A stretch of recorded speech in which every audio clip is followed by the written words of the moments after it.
আসসালামু আলাইকুম, কেমন আছেন সবাই? আলহামদুলিল্লাহ আমরা সবাই ভালো আছি। আজকে আমি মজার রেসিপি শেয়ার করব, সেটা হচ্ছে ফিশ কাটলেট বা ফিশ কাবাব। এই ফিশ কাবাবটি অসাধারণ লাগে। এখানে আধা কেজি মাছ আমি সিদ্ধ করে নিয়েছি। এখানে জিরা বাটা, হলুদ ও লবণ ও কাবাবের একটা মশলা সব একসঙ্গে নিয়েছি। আর মাছটা আমি পরিষ্কার করে কাটাগুলা ছাড়িয়ে নিয়েছি। আর এর সঙ্গে 2টা আলু নিয়েছি।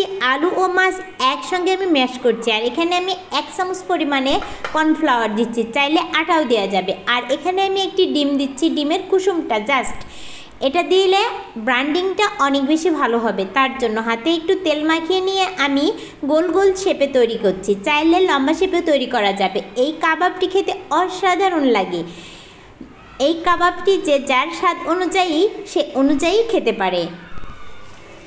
আমি এই কাবাবটি এখন তেলটা গরম হয়ে আসলে ফ্রাই করে নিচ্ছি।